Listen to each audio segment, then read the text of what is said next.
Student, आज पढ़ेंगे अपन enzyme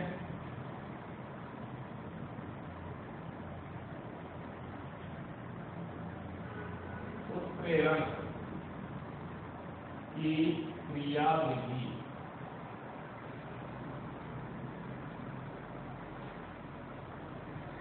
क्या पढ़ेंगे? एंजाइम उत्प्रेरण की क्रियाविधि। ठीक है, तो एंजाइम उत्प्रेरण की क्रियाविधि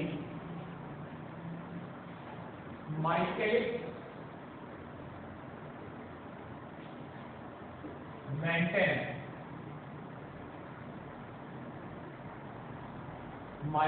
मेंटेन के द्वारा दी गई, जो एमिल फिशर के लॉक एंड की सिद्धांत पर आधारित थी, ताला चाबी सिद्धांत पर आधारित थी। एंजाइम की सतह पर इसमें होता क्या है देखिएगा, एंजाइम और क्रियाकारक। एंजाइम की सतह पर विभिन्न विशेष आकृति के गुलिकाएं या कोटर पाए जाते हैं। एंजाइम की सतह पर विशिष्ट आकृति की गुलिकाएं या कोटर पाए जाते हैं। इन गुलिकाओं या कोटरों में क्रियाकारक के अणु आकर के और एकत्रित हो जाते हैं। ठीक है, एंजाइम क्रियाकारक, और उसी प्रकार से इस प्रकार से जैसे एक ताले में चाबी फंसती है, विशेष ताले में विशेष चाबी का उपयोग किया जाता है, उसी प्रकार से एक विशेष एंजाइम विशेष क्रियाकारक पर भी कार्य करता है। ठीक है, तो एंजाइम उत्प्रेरण की क्रियाविधि को आप देख रहे हैं, दो चरणों में देख सकते हैं। पहले चरण में क्या होता है कि एंजाइम क्रियाकारक के संपर्क में, क्रियाकारक कहते हैं या अभिकारक कहते हैं, जैसे क्या कहते हैं, अभिकारक या एक तो सबस्ट्रेट, एच को यहां सबस्ट्रेट है, सबस्ट्रेट। ठीक है, क्रियाकारक या अभिकारक के साथ मिलकर इनको एच को सबस्ट्रेट ये क्रिया करके और एंजाइम क्रियाधार संकुल, enzyme substrate complex, enzyme substrate complex का निर्माण करता है। ठीक है, अब इसको आप अभिक्रिया के रूप में देख सकते हैं, ई एंजाइम प्लस एच सबस्ट्रेट, और इससे क्या बनेगा, ई एच। ये इसका पहला चरण होता है। कौन सा? पहला चरण। लेकिन ये जो एंजाइम सबस्ट्रेट कॉम्प्लेक्स है, एंजाइम सबस्ट्रेट कॉम्प्लेक्स ये डायरेक्ट उत्पाद का निर्माण नहीं करता। इससे पहले क्या बनेगा, एंजाइम उत्पाद संकुल बनता है। तो ये जो एंजाइम EH है, ये EH किसमें चेंज होता है, EC में, एंजाइम सबस्ट्रेट एंजाइम उत्पाद संकुल। EC क्या है यहाँ, एंजाइम उत्पाद संकुल।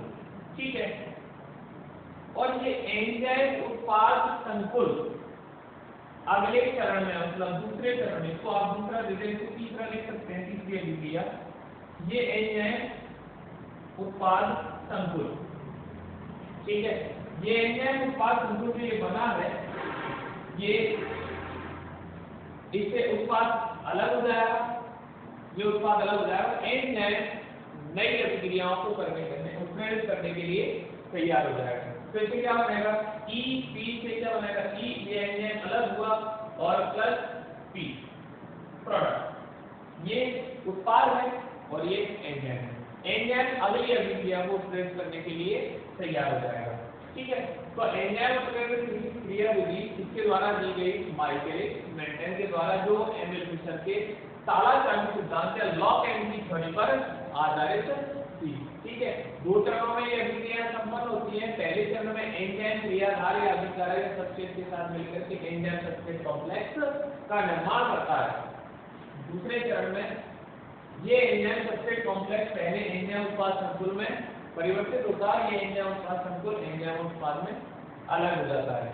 ठीक है, तो ताला चाबी सिद्धांत पर ये आधारित है। जिस प्रकार एक विशेष ताले के लिए विशेष चाबी होती है, उसी प्रकार से एक विशेष एंजाइम विशेष क्रियाधार पर ही क्रियाधार के साथ ये अभिक्रिया करता है और उत्पाद का निर्माण करता है। ठीक है, तो ये छोटी सी एन है उत्प्रेरण की क्रिया विधि थी। इसके बाद अपन पढ़ते हैं तो दिक्कत, ठीक है, इसके बाद अपन पढ़ेंगे आकृति वर्णात्मक उत्प्रेरण। क्या पढ़ेंगे? आकृति वर्णात्मक उत्प्रेरण। ये इंपॉर्टेंट रहता है।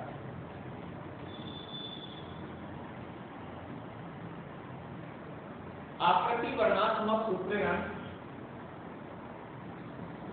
आकृति वर्णात्मक उत्प्रेरण, या इसको आकृति या आकार वर्णात्मक उत्प्रेरण भी कह देते हैं। आकृति या आकार वर्णात्मक उत्प्रेरण या जियोलाइट। ठीक है, जियोलाइट। अब नाम से ही मालूम चल रहा है क्या? आकार या आकृति, आकृति वर्णात्मक उत्प्रेरण। ठीक है, आकृति वर्णात्मक उत्प्रेरण क्या होता है? तो देखिएगा, जियोलाइट या आकृति वर्णात्मक उत्प्रेरण जल योजित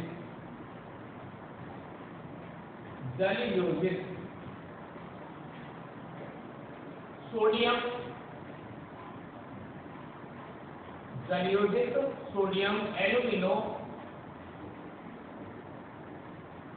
सिलिकेट, जल योजित एल्यूमिनो सिलिकेट क्या कहलाते हैं? आकृति आकार वर्णात्मक उत्प्रेरण कहलाते हैं। जल योजित एल्यूमिनो सिलिकेट आकृति आकार वर्णात्मक उत्प्रेरण कहलाते हैं। तो इसका फॉर्मूला आप देख सकते हैं। इसका फॉर्मूला Na2Al2OA.H2O, सोडियम एल्यूमिनो, जल योजित सोडियम एल्यूमिनो सिलिकेट, Na2Al2Si2OH.H2O। ठीक है, और इसको क्या बोलते हैं? जियोलाइट। ठीक है, अब जियोलाइट का जो जियोलाइट की आकृति होती है, जियोलाइट की आकृति मधुमक्खी के छत्ते के समान होती है।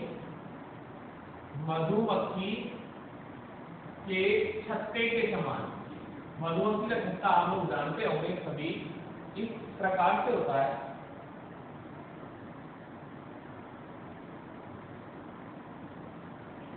ये मधुमक्खी का छत्ता इस टाइप का होता है, देखिएगा।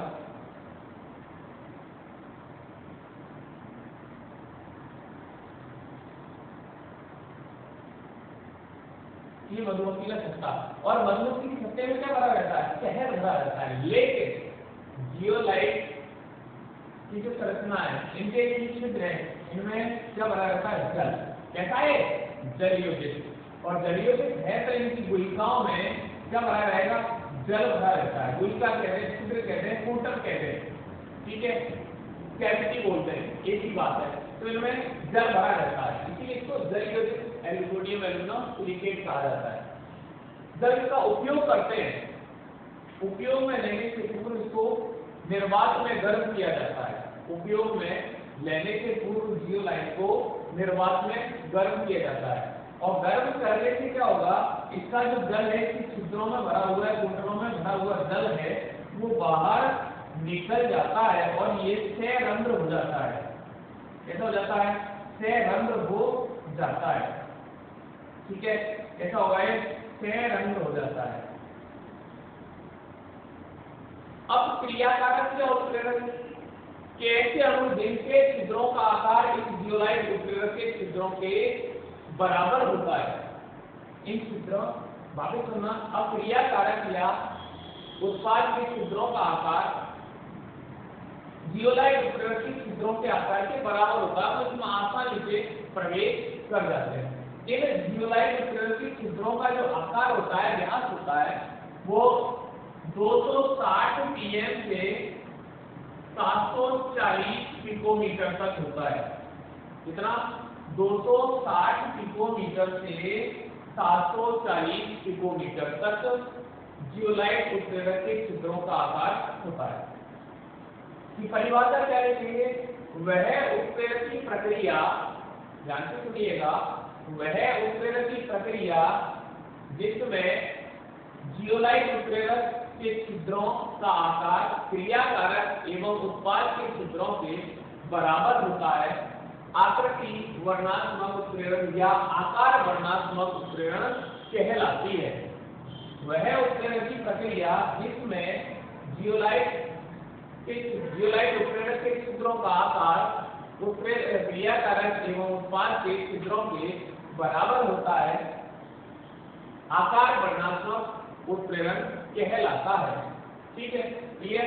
अब वे क्रिया कारक के अणु या उत्पाद के अणु इसमें प्रवेश कर पाते हैं जिनके छिद्रों का आकार जियोलाइट उत्प्रेरक के छिद्रों के बराबर या से छोटा होता है। ठीक है, तो बाकी अणु इसमें प्रवेश नहीं कर पाते, तो इसीलिए इसको आकार वर्णात्मक उत्प्रेरण कहा जाता है। ठीक है, इसीलिए इसको आकार वर्णात्मक उत्प्रेरण कहा जाता है। छिद्रों का आकार पता है, व्यास छिद्रों का 260 पिकोमीटर से 740 पिकोमीटर होता है। अब आकार वर्णात्मक उत्प्रेरण या जियोलाइट का उपयोग कहाँ करें, कहाँ उपयोग किया जाएगा? तो इसका उपयोग देखिएगा आप, एक बहुत बढ़िया एग्जाम्पल है इसका, इसका उपयोग कहाँ करें अपन? इसका उपयोग एक आयन विनिमय विधि में कर सकते हैं। आयन विनिमय विधि में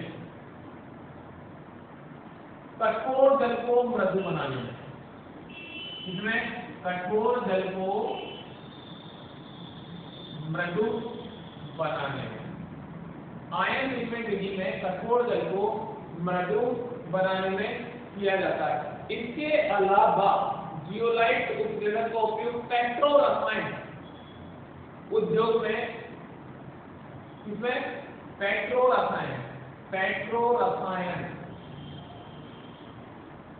उद्योग में, पेट्रोरसायन उद्योग में हाइड्रोकार्बन के भंजन और समावेशीकरण, हाइड्रोकार्बन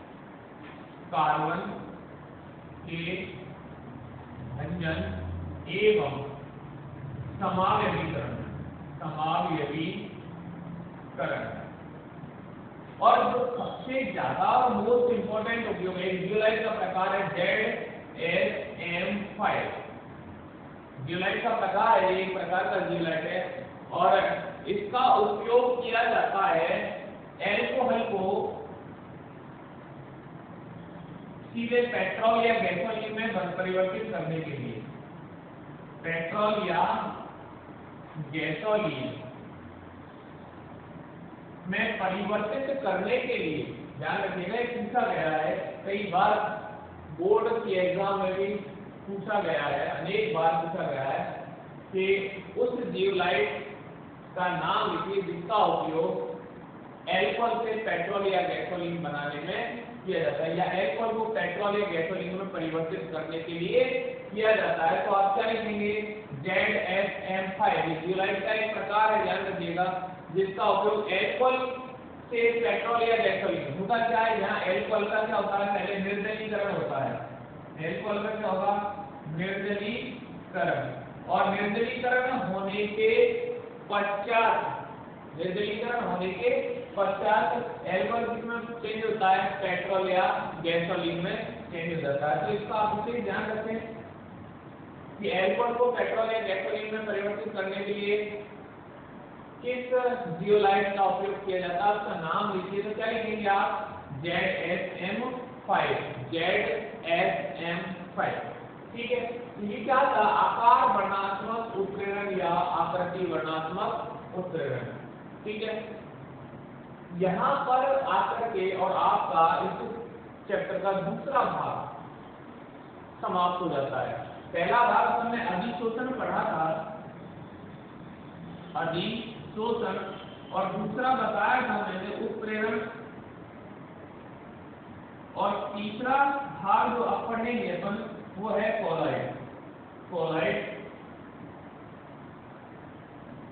तो ये दो भाग आपके कंप्लीट हो गए। एक भाग इस चैप्टर का रहा है कोलॉइड और ये मोस्ट इंपोर्टेंट भाग का होता है, ठीक है। अब पढ़ेंगे अपन कोलॉइड। तो इस चैप्टर का तीसरा भाग शुरू करते हैं अपन कोलॉइड। तीसरा भाग कौन सा है? कोलॉइड और इंपोर्टेंट भाग है।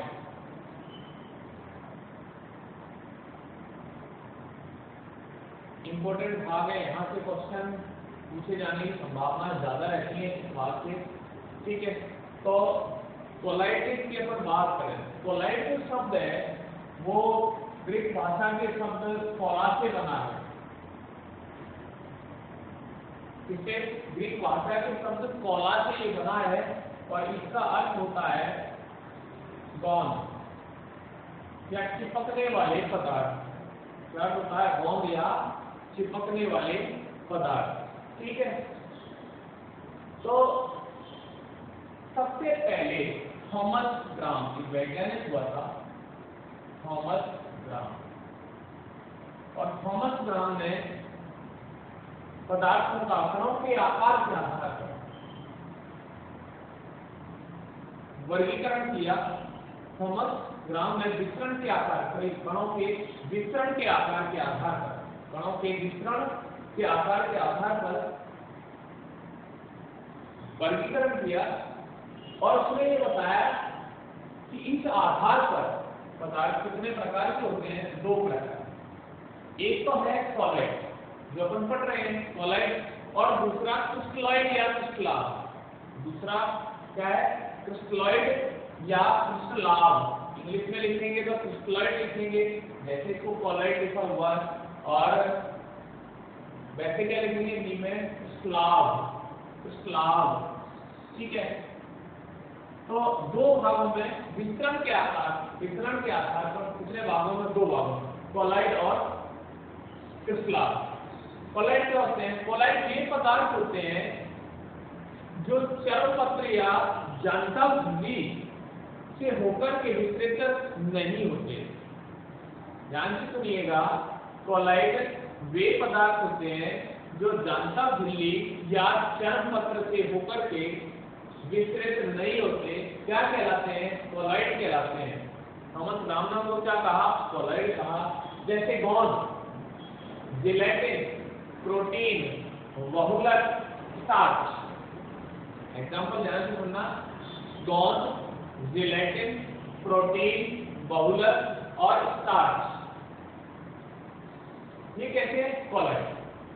ये चर्मपत्र या जानता झिल्ली से होकर के विस्तृत नहीं होते, ठीक है। वितरण का मतलब यहाँ इनसे चर्मपत्र से विस्तृत नहीं होने का मतलब क्षमते नहीं है, ठीक है। दूसरा क्रिस्टलाव वे पदार्थ जो जानता झिल्ली या चर्मपत्र से होकर के विस्तृत हो जाते हैं, क्या कहलाते हैं? क्रिस्टलॉइड या क्रिस्टलाव कहलाते हैं। क्रिस्टलॉइड या क्रिस्टलाव किसे कहते हैं?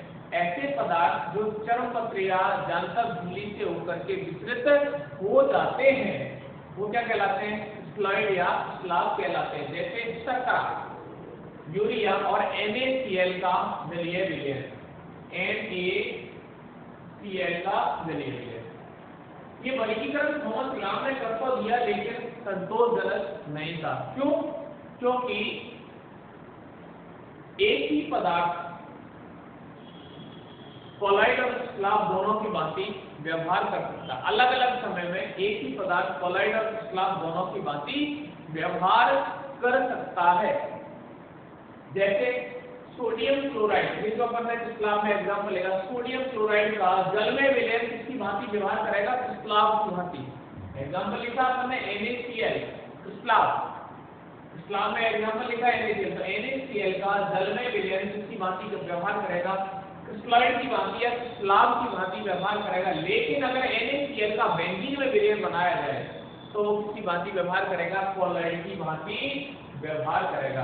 अब यहाँ पर पदार्थ तो एक ही है, लेकिन विलायक के रूप में अलग अलग पदार्थ दिए गए। विलय पदार्थ तो सेम है, लेकिन विलायक के रूप में अलग अलग पदार्थ दिए गए हैं। तो सेम विलय पदार्थ अलग अलग विलायकों में अलग अलग क्रिस्टलाइड और कोलॉइड दोनों की भांति व्यवहार कर सकता है। एक ही विलय पदार्थ अलग अलग विलायकों में कोलॉइड और क्रिस्टलाव दोनों की भांति व्यवहार कर सकता है। NaCl का जलीय विलयन क्रिस्टलाइड की भांति या क्रिस्टलाव की भांति व्यवहार करेगा और NaCl का बेंजीन में विलयन कोलॉइड की भांति व्यवहार करता है। इसी प्रकार से साबुन का जलीय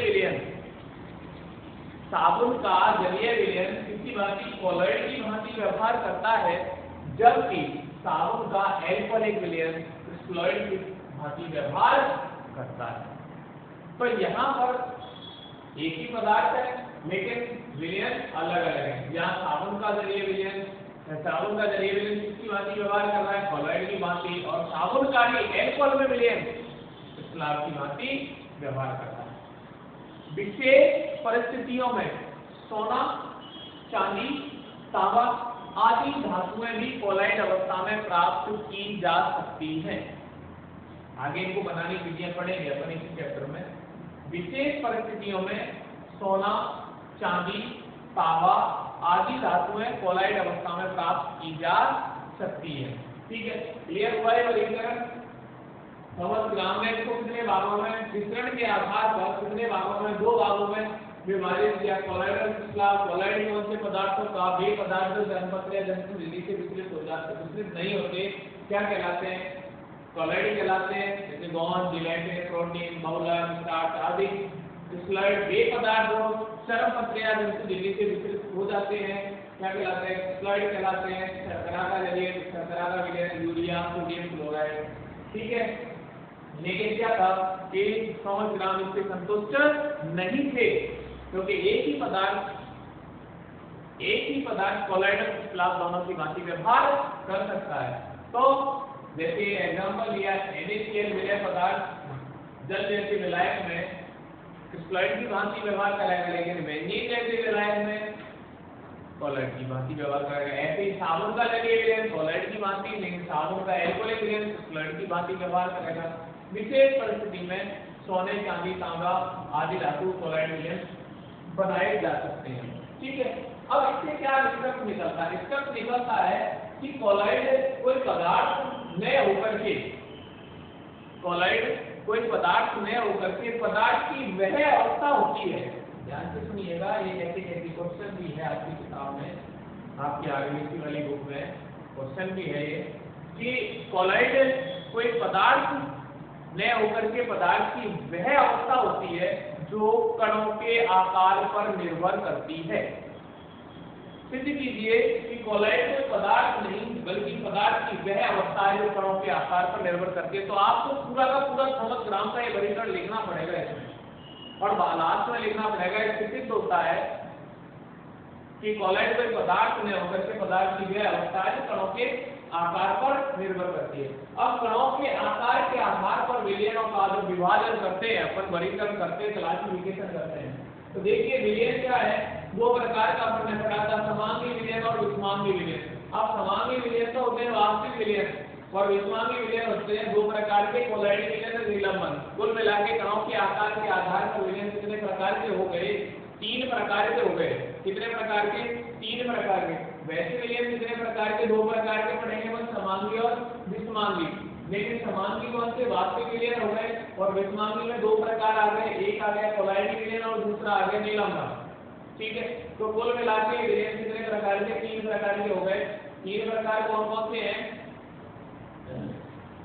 3 प्रकार कौन कौन से हैं विलयनों के? तो 3 प्रकार, एक तो हो गया वास्तविक विलयन। ठीक है, पहला प्रकार तो क्या हो गया? वास्तविक विलयन।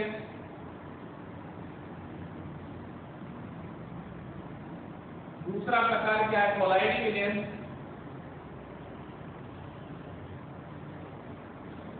और तीसरा प्रकार क्या है? निलंबन। ठीक है, 3 प्रकार के विलयन हो गए। ठीक है, अब वास्तविक विलयन क्या होते हैं? कणों के आकार के आधार पर हम देख रहे हैं, तो ऐसे विलयन जिनके कणों का आकार 1 mm से 1 नैनोमीटर से छोटा होता है, 1 नैनोमीटर से छोटा होता है। ऐसे विलयन जिनका कणों का आकार, विलय कणों का आकार 1 mm से छोटा होता है, less than 1 mm, less than 1 mm, 1 mm से छोटा होता है, क्या कहलाते हैं? वास्तविक विलयन कहलाते हैं। और ये विलय और विलायक से मिलकर के बने होते हैं, ठीक है, विलय और विलायक से मिलकर बने होते हैं। इनको अपन, क्योंकि कणों का आकार 1 mm से छोटा होता है, इसलिए इनको अपन आंखों से नहीं देख सकते, ना ही सूक्ष्मदर्शी के द्वारा इनके कणों को देखा जा सकता है। सूक्ष्मदर्शी से भी इनके कणों को नहीं देख सकते। कैसे होते हैं ये? कैसे होते हैं? समांगी होते हैं ये। वास्तविक विलयन कैसे होते हैं? समांगी तंत्र होता है, समांगी तंत्र, ठीक है। कैसा तंत्र है? समांगी तंत्र है, जिसमें केवल एक ही अवस्था होती है, एक ही अवस्था होती है। वास्तविक विलयनों में, वास्तविक विलयन एक समांगी तंत्र होता है जिसमें एक ही अवस्था होती है और इनके कणों को सूक्ष्मदर्शी के द्वारा भी नहीं देखा जा सकता, ठीक है। इसके अलावा आप देख रहे हैं दूसरा कोलाइडिक विलयन। कोलाइडिक विलयन क्या होते हैं? ऐसे विलयन जिनके कणों का आकार 1 mm से 1000 mm के मध्य होता है। ऐसे विलयन जिनके कणों का आकार 1 mm से 1000 mm के मध्य होता है, क्या कहलाते हैं? कोलाइडिक विलयन कहलाते हैं। 1 mm से 1000 mm के मध्य होता है। ये कहते हैं कि 10 की पावर -9 से 10 की पावर -6 सेंटीमीटर इतना आकार होता है, वो विलयन क्या कहलाते हैं? कोलाइडिक विलयन। मतलब क्या है? ये जो कोलाइडिक विलयन है, इनके कणों का आकार वास्तविक विलयन के कणों के आकार से बड़ा होता है और निलंबन के कणों के आकार से छोटा होता है। निलंबन के कणों के आकार से छोटा होता है, मतलब दोनों के बीच की एक अवस्था होती है, ठीक है। तो इसमें ये एक जो कोलाइडिक विलयन है, ये एक विषमांगी तंत्र होता है। कैसा? विषमांगी। और जब विषमांगी होगा तो कितनी अवस्था होंगी? 2 अवस्थाएं इसमें होती हैं, 2 अवस्थाएं इसमें पाई जाती हैं। कितनी अवस्थाएं पाई जाती हैं? 2 अवस्थाएं पाई जाती हैं। कोलाइडिक विलयन वास्तविक विलयन और निलंबन के बीच की अवस्था होती है, ठीक है। कोलाइडिक विलयन वास्तविक विलयन और निलंबन के बीच की अवस्था होती है, ठीक है, क्लियर। इनके कणों को आप सूक्ष्मदर्शी के द्वारा देख सकते हो, इनके कणों को सूक्ष्मदर्शी के द्वारा देखा जा सकता है, आसानी से देखा जा सकता है। सूक्ष्मदर्शी से, ध्यान रखना, नग्न आंखों से नहीं, नग्न आंखों से हम नहीं देख सकते, लेकिन सूक्ष्मदर्शी से एक अति प्रभावशाली सूक्ष्मदर्शी की सहायता से आसानी से देखा जा सकता है, ठीक है। तीसरा जो प्रकार है वो है निलंबन। निलंबन क्या होता है? ऐसे विलयन जिनके कणों का आकार कितना होगा? 1000 mm से अधिक होता है। कणों का आकार ग्रेटर देन 1000 mm, कणों का आकार 1000 mm से ज्यादा होता है, क्या कहलाते हैं? निलंबन। इसका इंग्लिश नेम भी याद रखें, सस्पेंशन। सस्पेंशन इंग्लिश में बोलते हैं सस्पेंशन। बहुत सारी जो दवाइयां आती हैं उनकी बोतलों के ऊपर लिखा आता है सस्पेंशन। विशेष रूप से बच्चों की दवाइयां देखा होगा आपने, दाने दाने से उसमें आते हैं, उनके कणों को आसानी से अपन देख सकते हैं, दाने दाने टाइप से आते हैं दवाइयों में, ठीक है। तो उनको आसानी से आप, वो कण है जिन्हें आप आसानी से अपनी आंखों से देख सकते हो, ठीक है। ये भी निलंबन भी कैसा होता है? विषमांगी तंत्र होता है। निलंबन भी कैसा तंत्र है? विषमांगी तंत्र होता है। इसमें भी कितनी अवस्था होती है? 2 अवस्थाएं होती हैं और इसके कणों को अपन आसानी से आंखों से देख सकते हैं, क्लियर। तो ये वास्तविक विलयन, कोलाइडिक विलयन, निलंबन, किसके आकार के आधार पर? कणों के आकार के आधार पर अपन बात कर रहे हैं। वास्तविक विलयन में कणों का आकार 1 mm से छोटा, कोलाइडिक विलयन में कणों का आकार 1 mm से 1000 mm के मध्य होता है और निलंबन में कणों का आकार 1000 mm से ज्यादा होता है, ठीक है। ज्यादा इसका ये लिख सकते हैं हम 10 की पावर -4 सेंटीमीटर। सेंटीमीटर में लिखना चाहें तो 10 की पावर -4 सेंटीमीटर आप लिख सकते हैं, क्लियर। ये हो गए कणों के आकार के आधार पर विलयनों के प्रकार। अब आप देखें यहाँ कि इनमें अंतर क्या होता है। वास्तविक विलयन, कोलाइडी विलयन और निलंबन में अगर अंतर की बात करें तो अंतर क्या क्या होते हैं, क्या अंतर होते हैं। तो वास्तविक विलयन, कोलाइडी विलयन और निलंबन में जब आप अंतर देखेंगे तो कुछ अंतर तो अभी बात कर देखिए हमने जब तीनों को एक साथ पढ़ा था। देखिएगा वास्तविक विलयन की प्रकृति कैसी होती है, अभी बताया था समांगी विलयन होते हैं ये।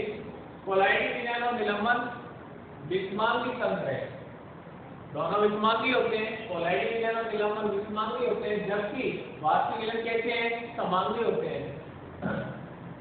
वास्तविक विलयन कितनी अवस्थाएं बताई अभी, वास्तविक विलयन में कितनी अवस्थाएं, एक अवस्था। वास्तविक विलयन में केवल एक अवस्था होती है, क्योंकि कैसा क्यों होती है, क्योंकि ये समांगी होते हैं, ठीक है।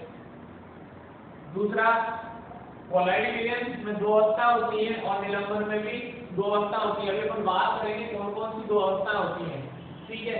फिर इनके कणों का आकार अभी बात की थी 1 nm से छोटा। वास्तविक विलयन में इनके कणों का आकार 1 nm से छोटा होता है, जबकि कोलाइडी में कणों का आकार 1 nm से 1000 nm के मध्य होता है और निलंबन के कणों का आकार 1000 nm से बड़ा होता है, ठीक है। अगर इनके कणों की दृश्यता की जब हमने बात की थी तो वास्तविक विलयन कैसा है, समांगी विलयन है, और समांगी विलयन होने के कारण इसके कणों को अपन नहीं देख सकते, ठीक है। जबकि कोलाइडी विलयन के कणों को आप सूक्ष्मदर्शी की सहायता से देख सकते हो, एवं निलंबन के कणों को आप नग्न आंखों से अपनी आंखों से अपनी नग्न आंखों से देख सकते हैं, दिखाई दे जाते हैं, ठीक है। ब्राउनी गति यानी नया शब्द है ब्राउनी गति और टिंडल प्रभाव, दो शब्द है ब्राउनी गति और टिंडल प्रभाव। इसी चैप्टर में अपन आगे बात करेंगे कि ब्राउनी गति क्या होती है। तो कोलाइडी कणों की टेढ़ी मेढ़ी गति करते हैं कोलाइडी कण, जिगजैग टाइप की, इस प्रकार की जो टेढ़ी मेढ़ी गति करते हैं वो क्या है, ब्राउनी गति। तो कोलाइडी कण ब्राउनी गति दर्शाते हैं, लेकिन वास्तविक कण निलंबन ब्राउनी गति नहीं दर्शाते।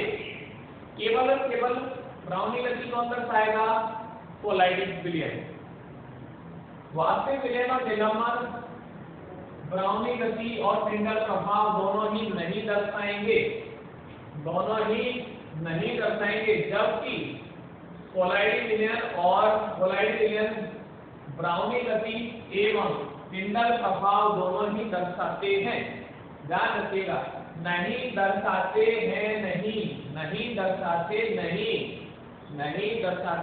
नहीं।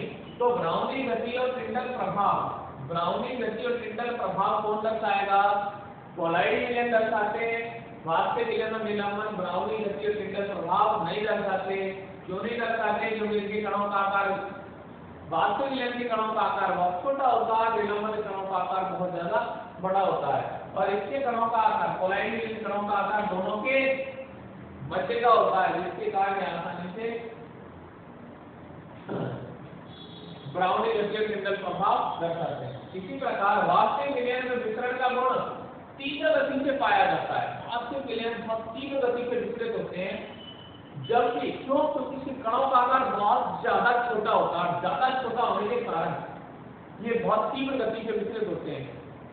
कोलाइडी विलयन धीमी गति से विसरित होते हैं और निलंबन के कणों का आकार बहुत ज्यादा बड़ा होने के कारण इनमें विसरण का गुण संभव ही नहीं होता है, ठीक है।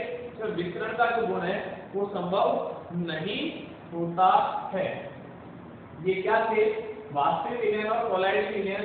वास्तविक विलयन, कोलाइडी विलयन, निलंबन में अंतर थे। अब यहाँ पर अपन ने आगे बात की कोलाइडी विलयन में अवस्थाएं कितनी, दो अवस्था होती है। तो दो अवस्थाएं कौन कौन सी होती है, कोलाइडी विलयन की अवस्थाएं, दो अवस्थाएं कौन कौन सी होती है, देखिएगा।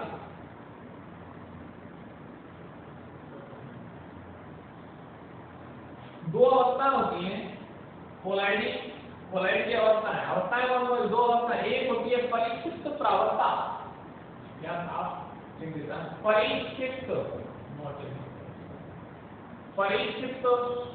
प्रावस्था, ठीक है। और दूसरा है परिक्षेपण माध्यम,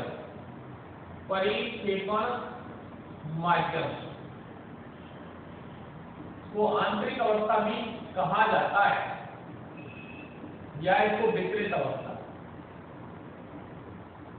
और इसको बाह्य अवस्था या वितरण माध्यम ठीक है। परिक्षिप्त प्रावस्था या आंतरिक अवस्था या वितरित प्रावस्था, परिक्षेपण माध्यम या बाह्य अवस्था या वितरण माध्यम। परिक्षिप्त प्रावस्था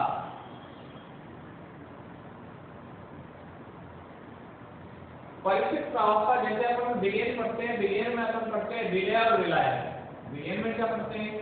विलय और विलायक, ठीक है। विलय क्या होता है? जो कम मात्रा में होता है। तो वह अवस्था जो कम मात्रा में होती है वो कौन सी होती है? वो क्या कहलाती है? परिक्षिप्त प्रावस्था। और जो अधिक मात्रा में होती है वो परिक्षेपण माध्यम। विलायक में अधिक मात्रा में होता है और विलय कम मात्रा में। तो ये परिक्षिप्त प्रावस्था किसके समान होती है? विलय के समान होती है। और परिक्षेपण माध्यम किसके समान होता है? विलायक के समान होता है। कोलाइड की अवस्थाएं कितनी? दो अवस्थाएं। कौन कौन सी? परिक्षिप्त प्रावस्था जिसे आंतरिक प्रावस्था या वितरित प्रावस्था भी कहा जाता है। दूसरी परिक्षेपण माध्यम या बाह्य प्रावस्था या वितरण माध्यम भी कहा जाता है।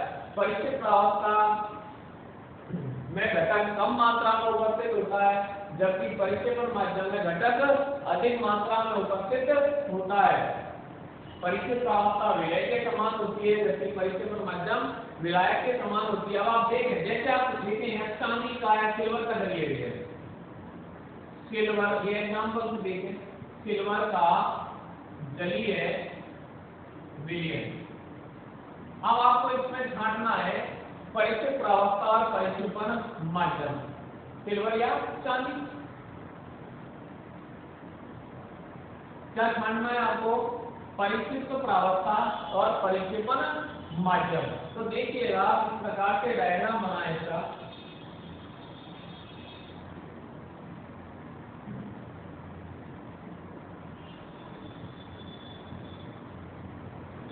अब आप लोग छांटेंगे इसमें कि कौन सी परिक्षिप्त प्रावस्था और कौन सी परिक्षेपण माध्यम है, ठीक है।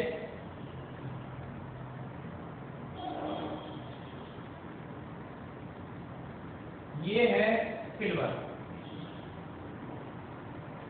या चांदी, ठीक है, और ये है जल। अब आप देखिएगा इनमें कौन परिक्षिप्त प्रावस्था के रूप में है और कौन परिक्षेपण माध्यम के रूप में है। तो अभी बताया जो कम मात्रा में है वह घटक जो कम मात्रा में होगा वो परिक्षिप्त प्रावस्था कहलाएगी, और जो घटक अधिक मात्रा में होगा वो परिक्षेपण माध्यम कहलाएगा। यहाँ कम मात्रा में कौन दिख रहा है?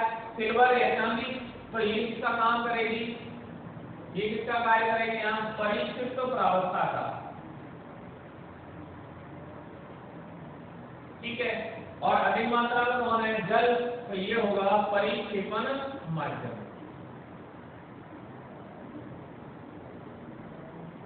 क्लियर?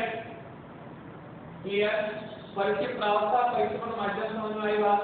वह घटक जो विलयन में कम मात्रा में होगा वो परिक्षिप्त प्रावस्था होगी। यहाँ सिल्वर परिक्षिप्त प्रावस्था, और जो घटक अधिक मात्रा में होगा वो परिक्षेपण माध्यम। अधिक कौन है यहाँ? जल। तो जल किसका कार्य करेगा? परिक्षेपण माध्यम का। और चांदी किसका कार्य करेगी? परिक्षिप्त प्रावस्था। क्लियर?